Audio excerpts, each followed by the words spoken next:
1. Karen reported my house to the city. Didn't know I approve all city permits. The sound of aggressive knocking echoes through Sarah's house at exactly 8 a.m. on a Saturday morning. She sets down her coffee and opens the door to find Karen Morrison from the HOA standing there with a triumphant smirk plastered across her face. Karen holds a thick stack of official-looking papers against her chest like a shield of victory. I've reported your illegal renovations to the city, Karen announces, her voice dripping with satisfaction. They're sending an inspector tomorrow morning, and when they find all your violations, you'll be facing thousands in fines and a stop work order. She pauses dramatically, savoring what she believes is her moment of triumph. Maybe next time you'll think twice before ignoring HOA rules. Karen turns on her heel and marches back toward her house, leaving Sarah standing in the doorway.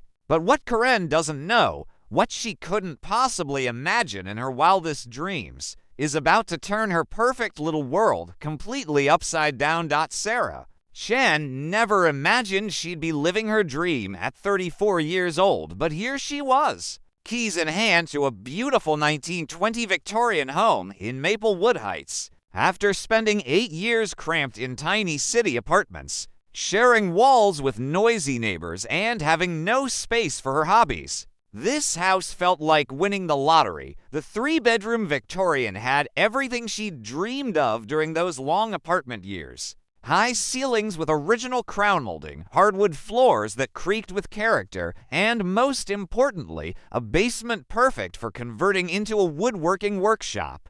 Sarah had been passionate about furniture making since college, but apartment living meant her tools stayed in storage while her creativity gathered dust. Her two rescue dogs, Max and Luna, had already claimed the sunny back porch as their new kingdom. After years of quick walks around concrete blocks, they now had a real yard to explore, complete with mature oak trees perfect for afternoon naps. The house needed work, which Sarah expected when she bought it. The electrical system dated back to the 1950s and needed a complete update to handle modern appliances safely. The back deck had seen better decades and required rebuilding with proper supports and railings. Most exciting for Sarah, the basement needed conversion from a damp storage space into a proper workshop with ventilation, lighting, and dust collection systems. But Sarah wasn't worried about the renovation challenges. As Maplewood City Planning Director, she knew the permit process inside and out. She'd spent 5 years helping homeowners navigate building codes, zoning requirements, and inspection procedures. Filing for her own permits felt like second nature. Within 2 weeks of closing, Sarah had submitted applications for electrical upgrades, deck reconstruction, and basement conversion. Every form was filled out perfectly, every supporting document included, every fee paid on time. The city approved her permits within the standard review period, and Sarah scheduled her work to minimize disruption to neighbors. She planned her renovations carefully, working only on weekends and keeping noise to reasonable hours. Electrical work happened during weekdays with professional contractors who arrived and left quietly. Deck construction took place on Saturday mornings, starting at 10 a.m. to respect her neighbors' weekend sleep. The basement conversion progressed slowly but steadily, with Sarah doing most of the work herself during evening hours after her City Hall job. For the first month, everything went perfectly. Sarah made real progress on her projects while maintaining good relationships with neighbors. She introduced herself to families on both sides, offered to help with any disruptions, and even shared fresh-baked cookies as a goodwill gesture. The quiet, tree-lined streets seemed ideal for someone who valued both community connection and personal space. Children played safely in front yards while parents chatted over fence lines. Dog walkers nodded friendly greetings during evening strolls. Sarah began imagining years of happy memories in this perfect neighborhood. Then the HOA letters started arriving, and Sarah's dream began turning into something much more complicated. But that's when things got worse. The first note appears tucked under Sarah's windshield wiper on a Tuesday morning, written in Karen's unmistakable purple ink on flowery notepaper. Please be mindful of construction noise during quiet hours. Some of us work from home and need peace. Sarah checks her watch. It's 7:30 a.m., and she hasn't made any noise since the weekend. Sarah walks over to Karen's house that evening with a plate of homemade cookies and a genuine smile. "Hi, I'm Sarah from next door. I got your note about noise, and I want to make sure I'm being a good neighbor. I only do construction work on weekends after 10 a.m., but if there's a specific time that works better for you, double quotes." Karen barely opens her door, eyeing the cookies suspiciously. The HOA has quiet hours from 6 p.m. Friday through 10 a.m. Monday. Any construction noise during those times violates our community standards. She takes the cookies but doesn't invite Sarah in for conversation. "I understand completely," Sarah replies. "I'll make sure to stick to those hours. Thanks for letting me know the specific times, but Karen isn't finished. Also, your material deliveries are disrupting the neighborhood aesthetic. Lumber and supplies sitting in your driveway look unprofessional. Everything should be stored out of sight immediately upon delivery." Sarah glances at her driveway, where a small pile of deck boards sits neatly stacked and covered with a tarp. The delivery arrived that afternoon, and she planned to move everything to the backyard after work tomorrow. "Of course, I can move materials faster. I didn't realize it was an issue." "Well, now you know," Karen says curtly before closing the door. Despite the chilly reception, Sarah assumes this is just standard new neighbor adjustment. She makes extra effort to move deliveries quickly and keeps her weekend work schedule conservative. She even buys a sound meter app for her phone to ensure her power tools stay within reasonable noise levels. 2 weeks later, another note arrives, this time in an official HOA envelope. Violation notice. Deck railing height exceeds community standards by 2 inches. Immediate correction required to maintain neighborhood compliance. The letter includes photos of Sarah's half-finished deck with a measuring tape held against the railings. Sarah stares at the notice in disbelief. The railing height follows exact city building codes for safety requirements. She built it precisely to the specifications approved in her permit. Lowering it by 2 inches would actually create a safety violation under city regulations. She calls the HOA office and speaks with Janet, the property management coordinator. "Hi, this is Sarah Chen on Maple Street. I received a violation notice about my deck railing height, but I built it to city code specifications. Can you help me understand the discrepancy?" Janet's voice sounds tired, like she handles these calls regularly. The HOA architectural standards sometimes differ from city requirements. Our community maintains specific aesthetic guidelines that residents agreed to follow when purchasing homes here, but the city requires this height for safety reasons. Sarah explains, "If I lower the railing, I'd be violating building codes and creating a safety hazard. You'll need to work that out with the Architectural Review Committee," Janet replies. The violation stands until the railing meets HOA specifications. Sarah hangs up feeling frustrated, but still optimistic about resolving this reasonably. Surely the HOA doesn't want homeowners to violate safety codes for aesthetic preferences. She decides to request a meeting with the architectural committee to explain the situation and find a compromise. The next weekend, Karen appears in Sarah's backyard with a measuring tape and camera while Sarah is staining her deck. "I'm documenting the ongoing violations for the HOA board meeting," Karen announces without invitation or greeting. "Karen, I'd love to talk about this," Sarah says, setting down her brush. "The railing height meets city safety requirements. Maybe we can find a solution that works for everyone."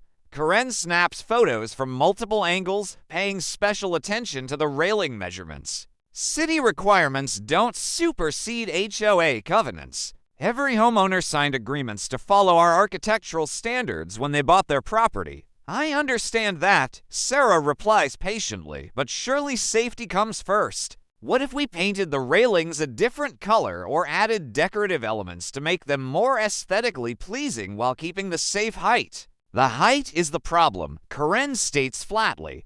2 inches to high means 2 inches to high. Rules are rules for a reason. As Karen continues photographing every detail of Sarah's work, Sarah notices her workshop ventilation fan has also caught Karen's attention. The fan, installed according to manufacturer specifications and city codes, sits discreetly on the side wall of Sarah's house. Barely visible from the street, that fan is unsightly and wasn't approved by the architectural committee, Karen declares. Adding it to her growing list of grievances, Sarah takes a deep breath, reminding herself that neighborhood relationships require patience and compromise. Would you like me to paint it to match the house color? Or maybe add some landscaping to screen it from view? It needs architectural committee approval before installation, Karen replies. You should have submitted plans before making any exterior modification.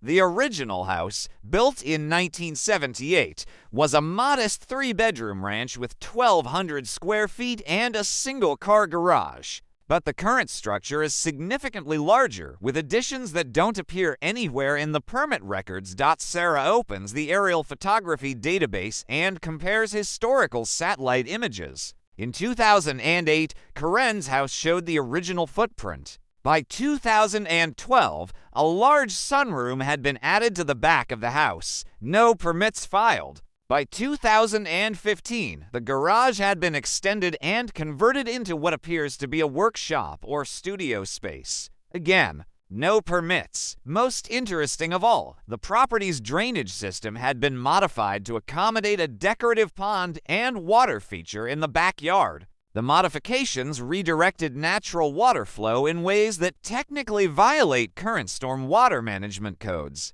creating potential flooding issues for neighboring properties during heavy rains. Sarah prints the historical images and cross-references them with the permit database. 0 applications for any of these modifications. The previous homeowners had simply built whatever they wanted without seeking approval. And Karen had purchased the house in 2016 without discovering these compliance issues. But the revelation that makes Sarah smile is sitting right there in her pending applications folder. 3 weeks ago, Karen Morrison submitted a permit application to install an in-ground swimming pool in her backyard. The application includes detailed site plans, contractor specifications, and a $15,000 construction timeline. That evening, Sarah receives another official HOA letter listing 3 violations: deck railing height, unapproved ventilation fan, and excessive construction materials storage,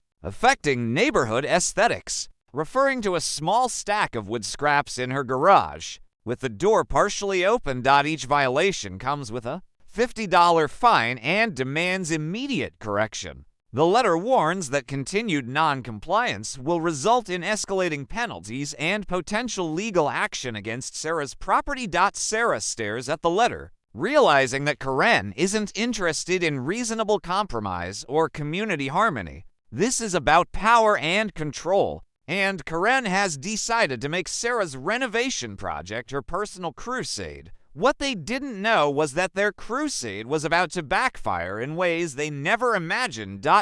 Karen's single quotes as campaign against. Sarah shifts into overdrive after the architectural committee meeting, where Sarah presented her case for reasonable accommodations between HOA aesthetics and city safety requirements. The committee agreed to review her suggestions, which apparently infuriated Karen beyond measure. Monday morning, Sarah discovers Karen crouched in her flower bed with a professional-grade camera, photographing Sarah's electrical permit posted in the front window. When Sarah waves from her kitchen, Karen doesn't acknowledge her. She just continues documenting everything like she's building a legal case. By Wednesday, Karen has established a regular surveillance routine.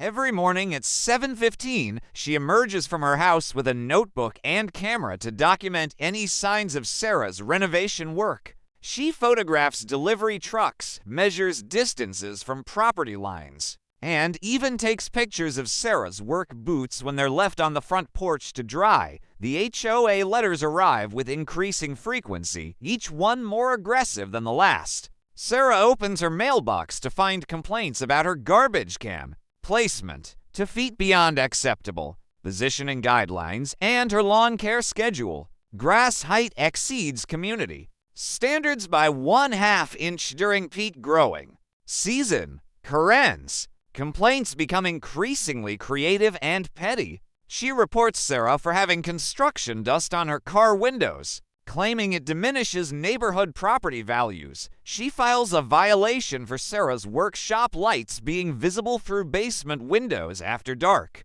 calling it inappropriate commercial lighting in a residential zone. The most ridiculous complaint arrives on a Friday. Sarah is cited for excessive pet waste generation because her 2 dogs require daily waste removal, which Karen claims creates unsanitary conditions and unpleasant odors affecting neighboring properties. Sarah stares at this letter in amazement. Karen is literally complaining about normal dog ownership in a neighborhood full of pet owners. Each violation comes with escalating fines. What started as $50 penalties has grown to $75 per infraction, with warnings that continued non-compliance will result in $150 fines and potential legal action. Sarah tries addressing each complaint systematically, but Karen's demands become increasingly unreasonable. When Sarah repositions her garbage can to the exact specifications, Karen measures again and claims it's still 6 inches non-compliant. When Sarah trims her grass to the prescribed height,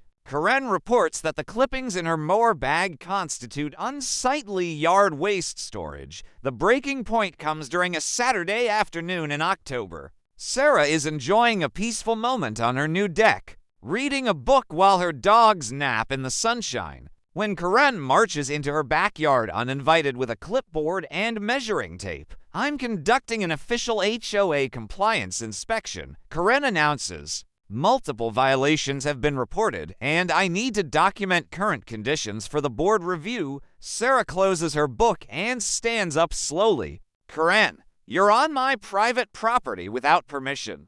I'm happy to address any concerns through proper channels, but you can't just walk into my backyard." HOA covenants grant compliance officers access to inspect violations, Karen replies, continuing her measurements. "I have authority to document non-compliance issues affecting community standards. You're not an official compliance officer," Sarah points out. "You're a neighbor who's been harassing me for months over perfectly legal renovations." Karen's face flushes red. "Everything you've done violates our community standards. Your oversized deck railings, your industrial ventilation fan, your constant construction noise, your unsightly material storage, none of it belongs in our neighborhood. My renovations follow all city codes and permits," Sarah says firmly. "I've tried to compromise on aesthetic concerns, but you've rejected every reasonable suggestion. City permits don't matter." Karen shouts, her composure finally cracking. "HOA rules supersede everything else. When you bought this house, you agreed to follow our standards, not city standards." The confrontation attracts attention from other neighbors who gather at fence lines to watch the drama unfold. Sarah feels embarrassed and frustrated, realizing that Karen's harassment has become a neighborhood spectacle. That evening, Karen takes her crusade to the next level. She calls the police to report illegal construction activity and safety violations at Sarah's address. 2 officers arrive at Sarah's door at 8 p.m., forcing her to produce her permits and explain her renovations while neighbors watch from their windows. "Ma'am, all your permits appear to be in order," the older officer tells Sarah after reviewing her documentation. "Your neighbor seems to be concerned about HOA violations, but that's a civil matter between you and your homeowners association. We can't enforce HOA rules." Sarah thanks the officers and watches them drive away, feeling humiliated and angry. Karen's campaign has now involved law enforcement in a petty neighborhood dispute, escalating the harassment to a completely new level. As Sarah closes her door, she notices Karen watching from her window with obvious satisfaction. The message is clear: Karen will use any available authority, real or imagined, to make Sarah's life miserable until she surrenders to every unreasonable demand. But Karen has made a critical error in judgment. She assumes Sarah is just another powerless homeowner who will eventually cave under pressure. What Karen doesn't realize is that she's been systematically harassing someone with far more authority than she could ever imagine. At first, it seemed like a small issue, but Karen was about to discover exactly who she'd been bullying. Sarah sits in her City Hall office Monday morning, staring at her computer screen while anger and frustration bubble in her chest. 6 months of harassment have pushed her beyond patience, and Karen's police stunt over the weekend was the final straw. It's time for Karen Morrison to learn exactly who she's been systematically tormenting. As city planning director, Sarah has access to comprehensive property records, permit histories, and code enforcement databases for every address in Maplewood. She's always maintained professional boundaries, never using her position for personal matters. But Karen's escalating harassment has crossed every reasonable line. Sarah types Karen's address into the property database and waits for the records to load. What appears on her screen makes her lean back in her chair with growing amazement. Karen Morrison's house at 1422 Maple Street has a very interesting history of unpermitted modifications. That application is currently on Sarah's desk awaiting final review and approval. Sarah opens Karen's file and reviews the submitted plans carefully. The proposed pool location would require removal of the unpermitted water feature and restoration of original drainage patterns, work that Karen hasn't mentioned in her application. The pool excavation would also reveal foundation issues with the unpermitted sunroom that extend below grade without proper footings. Sarah pulls up the code enforcement protocols for addressing unpermitted structures. As planning director, she has authority to order compliance inspections when violations are discovered through routine permit reviews. She can require property owners to bring unpermitted work up to current codes or remove structures entirely if they can't be safely legalized. The sunroom addition, built without permits in 2009, doesn't meet current energy efficiency standards, accessibility requirements, or structural codes that were updated in 2010. Bringing it into compliance would require extensive demolition and reconstruction, easily $20,000 in work. The garage conversion lacks proper electrical permits, ventilation systems, and fire safety features required for workshop spaces. The converted area would need to be restored to garage use or completely rebuilt to meet current codes for habitable space. Most expensive of all,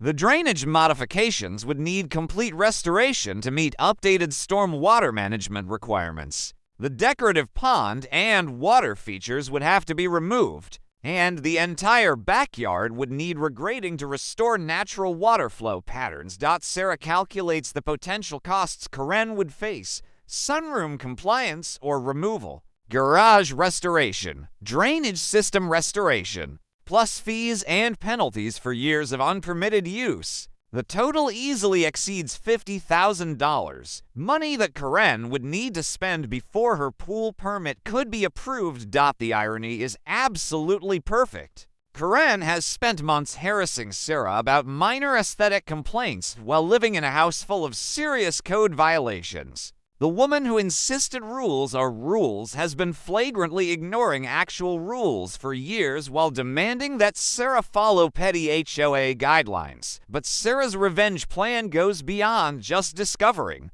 Karen's violations. As planning director, she has legitimate authority to address these compliance issues through official channels. Karen's harassment campaign has actually given Sarah legal justification to scrutinize her property more closely. When property owners file formal complaints about their neighbors' renovations, as Karen has done repeatedly, city policy requires reviewing the complainant's property for similar issues to ensure consistent code enforcement. Karen's own complaint letters provide documentation that she initiated this review process. Sarah opens a new case file in the code enforcement database and begins documenting her findings. Every unpermitted modification, every code violation, every discrepancy between Karen's permit, application, and actual property conditions gets carefully recorded with supporting photographs and historical documentation. The beautiful irony is that Karen brought this scrutiny on herself through her relentless harassment campaign. If she had simply been a reasonable neighbor, Sarah would never have had cause to examine her property records so closely. Sarah picks up her phone and calls the city inspection department. Hi, this is Sarah Chen in planning. I need to schedule a comprehensive compliance inspection for 1422 Maple Street. We've discovered significant unpermitted modifications during a pool permit review, and I need documentation for code enforcement action. The inspector can schedule the review for Thursday morning. Sarah marks her calendar and begins preparing official notification letters for Karen Morrison. In 72 hours, Karen is about to discover that her harassment campaign has triggered consequences she never imagined possible. What Karen didn't know was about to change everything. Thursday morning arrives crisp and clear. Perfect weather for what Sarah privately considers her favorite inspection of the year. She drives the short distance from City Hall to her own neighborhood, wearing her official city planning department uniform and carrying a clipboard loaded with documentation that will change Karen Morrison's life forever. Sarah parks directly in front of Karen's house and takes a moment to savor the irony. 6 months ago, Karen stood on Sarah's doorstep threatening her with city violations and fines. This morning, Sarah stands on Karen's doorstep with actual authority to impose those consequences. The knock on Karen's door is firm and official. When Karen opens it, expecting perhaps a delivery or neighbor visit, her face goes completely white as she recognizes Sarah in her city uniform with an inspection badge and official clipboard. "Good morning, Mrs. Morrison," Sarah says in her most professional tone. "I'm Sarah Chen, City Planning Director. I'm here about your pool permit application and some concerns that have been raised about unpermitted modifications to your property." Karen's mouth opens and closes like a fish gasping for air. She clearly recognizes Sarah as her neighbor, but seeing her in an official capacity with actual authority has apparently short-circuited her brain. What? You're from the city?" "Yes, ma'am. May I come in? We need to discuss some serious compliance issues that have come to light during our review of your permit application." Karen steps back numbly, allowing Sarah to enter her living room. Sarah notices immediately how the unpermitted sunroom connects awkwardly to the original house structure, with obvious signs of amateur construction work that never received professional oversight. "Mrs. Morrison, our records indicate that this sunroom was added to your property sometime around 2009, but we have no permit applications on file for this construction. Can you provide documentation showing this work was properly permitted?" Karen's face flushes red as she realizes the trap she's walked into. The previous owners built that before I bought the house. I assumed it was all legal. Sarah makes notes on her clipboard, documenting Karen's admission that she was unaware of permit requirements. "I understand. However, when you purchased the property, you became responsible for ensuring all structures comply with current building codes. Additionally, your pool permit application includes a statement certifying that all existing structures are code compliant, but I didn't know ... double quotes Karen stammers. The certification statement includes language about property owner responsibility for verifying compliance. Sarah continues. Signing it without proper verification could be considered a false statement to city officials. Sarah moves through the house methodically, documenting every unpermitted modification with professional thoroughness. The sunroom lacks proper foundation work, insulation, and electrical systems. The garage conversion has exposed wiring and inadequate ventilation. The backyard water feature redirects drainage in ways that violate current environmental protection standards.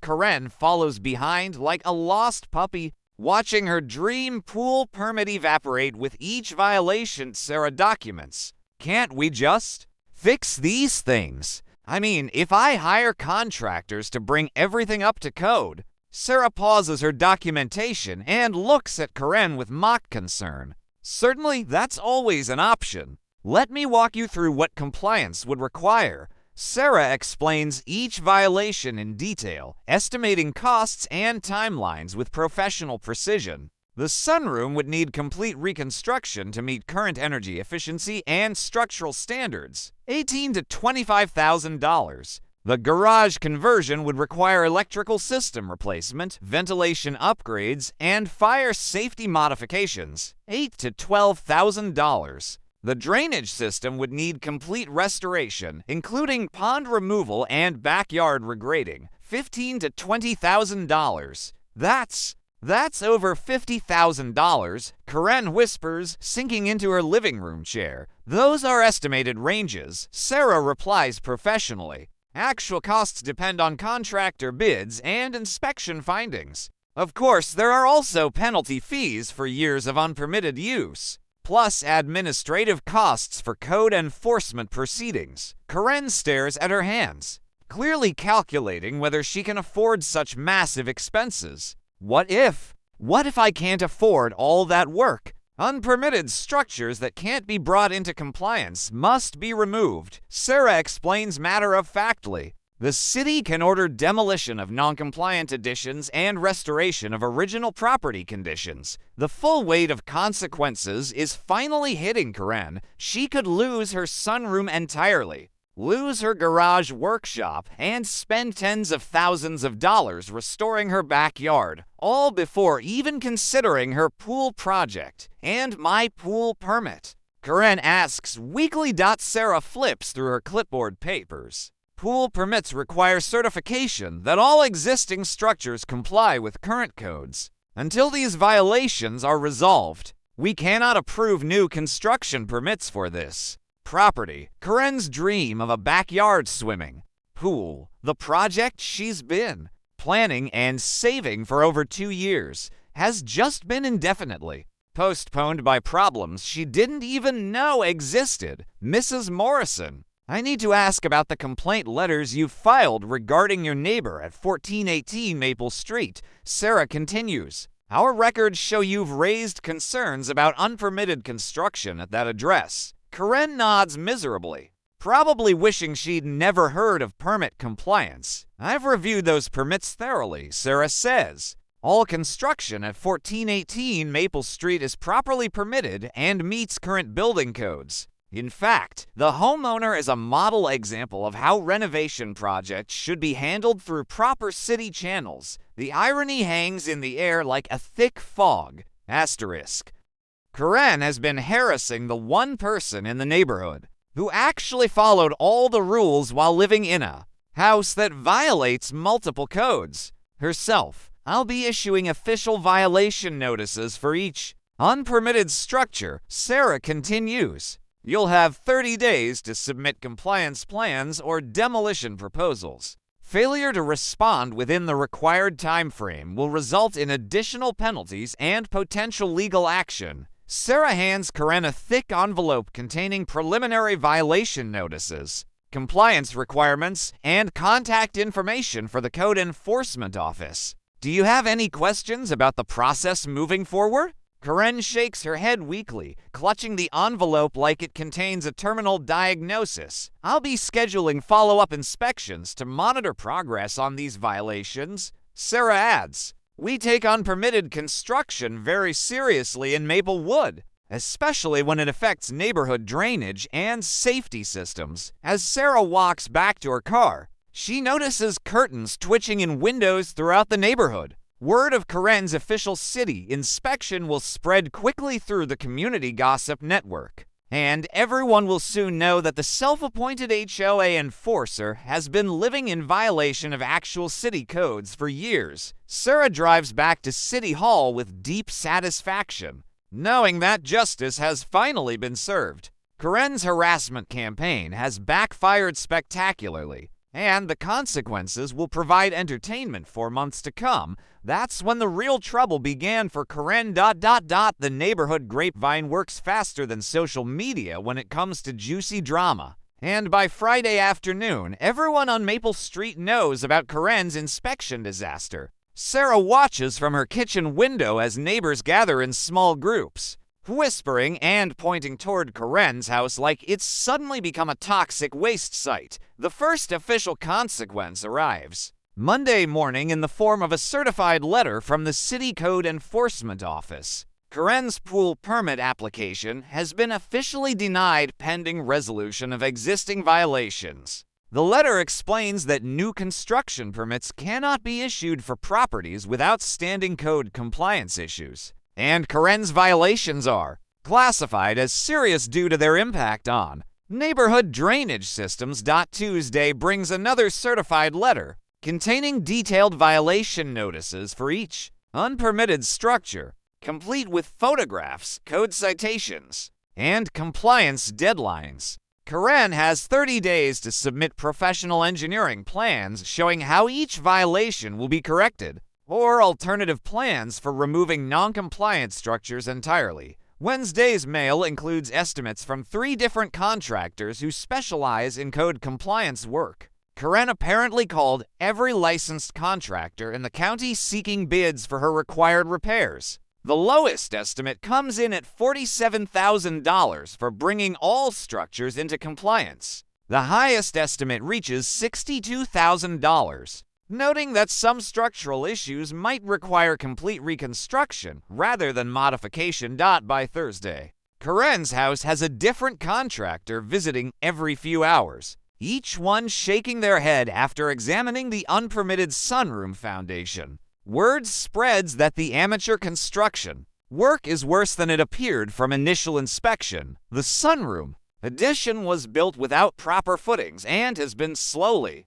sinking into the clay soil for over a decade. The garage conversion presents equally expensive challenges. The previous owner installed electrical systems without permits, creating serious fire hazards that violate multiple safety codes. Bringing the space into compliance would require tearing out walls to install proper wiring, ventilation, and fire suppression systems. Most costly of all, the backyard drainage modifications have created environmental violations that require not just restoration but also soil remediation. Years of redirected water flow have caused erosion problems that extend onto neighboring properties, creating potential liability issues for Karen. Friday brings the news that every neighbor has been waiting for. Janet from the HOA office calls Sarah to deliver an official apology on behalf of the Homeowners Association Board. Apparently, several board members learned about Karen's code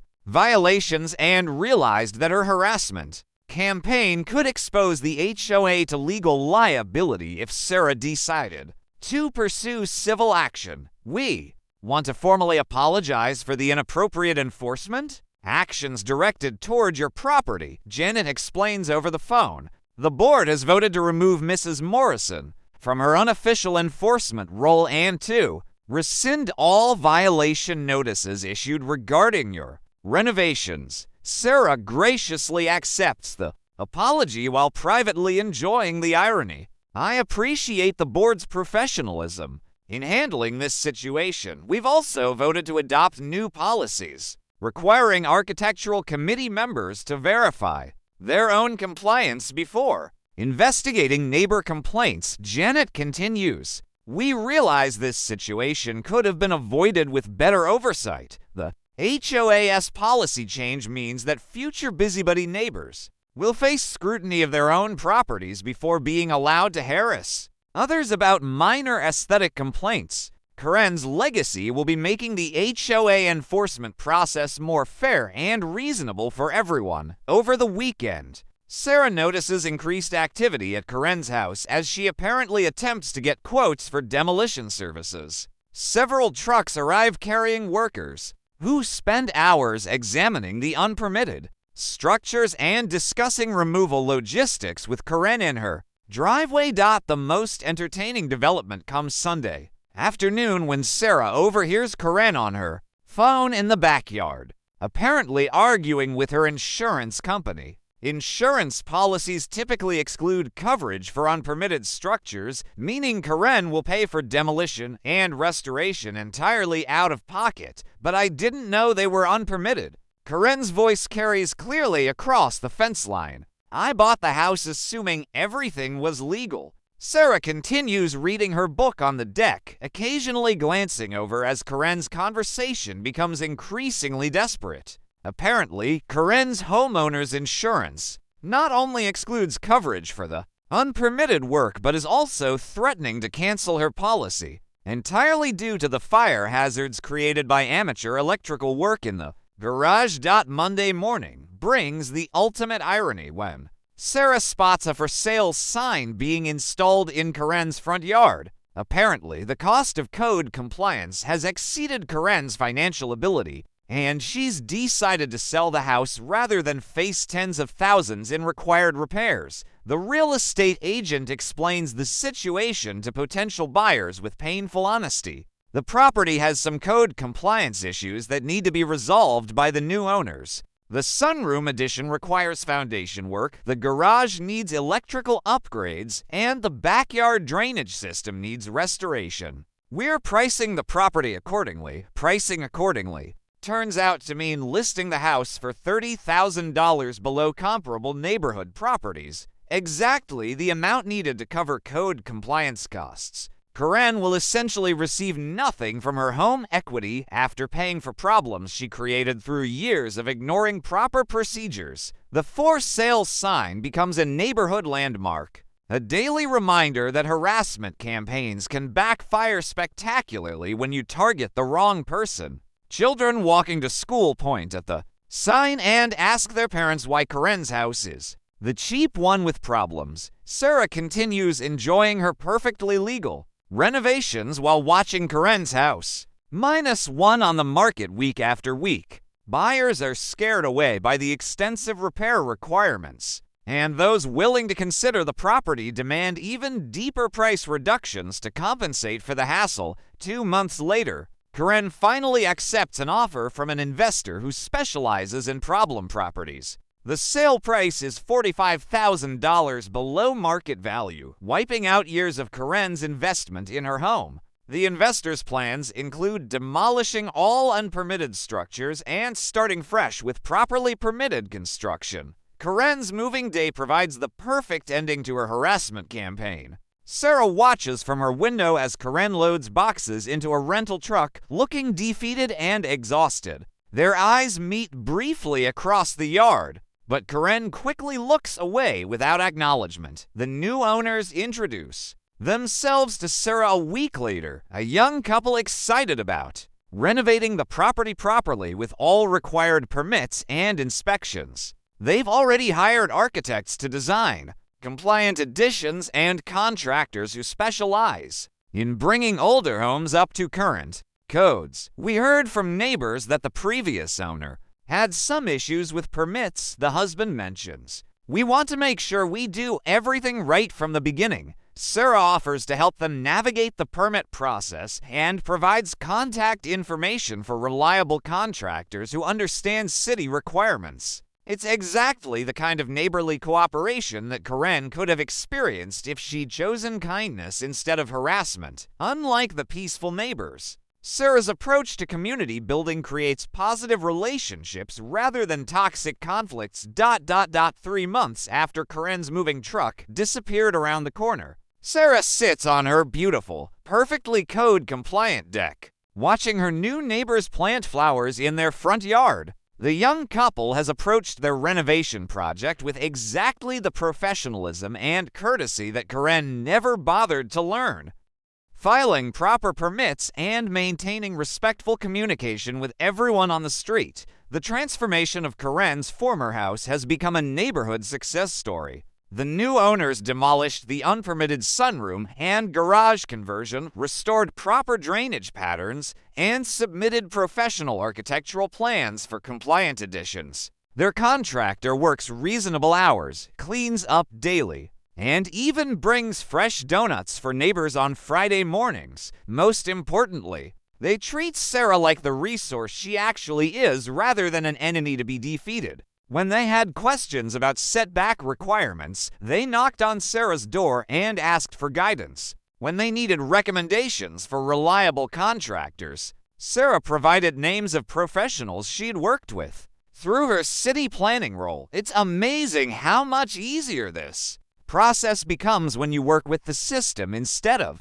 against it, the new homeowner told Sarah last week, while they discussed landscaping plans over the fence line. Sarah's own renovations reached completion right on schedule, creating exactly the workshop and living space she'd dreamed of during those cramped apartment years. Her basement workshop now produces beautiful custom furniture pieces that neighbors regularly admire and commission. Max and Luna have settled into comfortable routines in their spacious yard, making friends with dogs throughout the neighborhood. The deck that caused Karen so much anguish has become a gathering place for summer evening conversations with neighbors who appreciate Sarah's professional expertise and friendly approach to community building. The oversized railings that violated Karen's aesthetic standards have prevented different children from falling during neighborhood barbecues, proving that safety codes exist for important reasons. Sarah's workshop ventilation fan,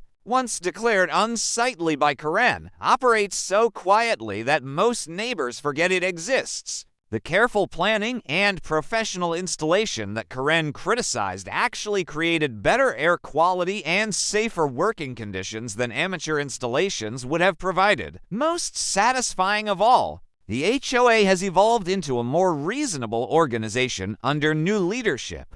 The board now requires enforcement committee members to verify their own compliance before investigating neighbor complaints, preventing future Karen situations from developing. Architectural review focuses on legitimate safety and aesthetic concerns rather than petty power plays. Sarah occasionally receives updates about Karen's situation through the neighborhood gossip network. Apparently, Karen's new house in a different school district came with its own HOA drama. But this time Karen is on the receiving end of complaints from neighbors who don't appreciate her argumentative approach to community living. Some people never learn. Janet from the property management company mentioned during a recent phone call. Karen called here last month demanding that we take action against her new neighbors for parking violations. I had to remind her that we only manage Maplewood Heights, not her new community. The irony of Karen's situation continues to provide entertainment value for everyone who witnessed her harassment campaign. She spent months insisting that rules are rules while flagrantly violating actual rules herself, then faced consequences that cost her tens of thousands of dollars and forced her to relocate entirely. Sarah's experience has become a cautionary tale that neighbors share with newcomers as an example of how not to handle community disputes. Remember what happened to Karen has become shorthand for warning people against petty harassment campaigns that can backfire spectacularly. But the real lesson goes deeper than just avoiding karma consequences. Sarah's approach to neighborhood living demonstrates how professional competence and respectful communication create positive outcomes for everyone involved. When disputes arise, addressing them through proper channels with factual information and reasonable compromise produces better results than power plays and intimidation tactics. The neighborhood children,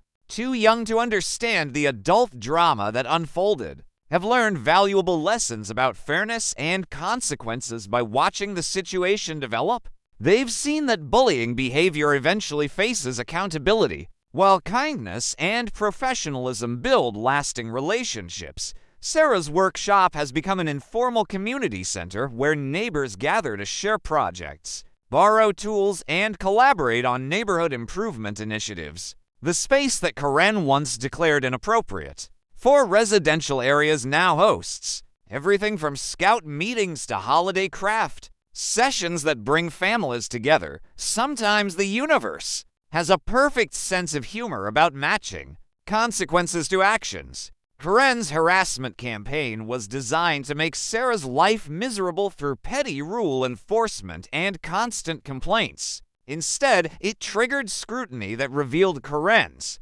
own serious rule violations and ultimately forced her to abandon her home and community entirely. The person Karen tried to bully turned out to be the one person with both the authority and professional obligation to address the very violations Karen was committing herself. Sarah's position as city planning director meant that Karen's complaints actually provided justification for the inspection that revealed all of Karen's problems. I still can't believe she didn't recognize you from city meetings? Sarah's co-worker mentioned recently Karen attended 3 different planning commission meetings over the years to complain about other people's projects, but apparently never realized who you were when you moved in next door. If Karen had simply introduced herself as a reasonable neighbor when Sarah first moved in, they could have developed the kind of positive relationship that makes communities stronger. Instead, Karen chose harassment and intimidation,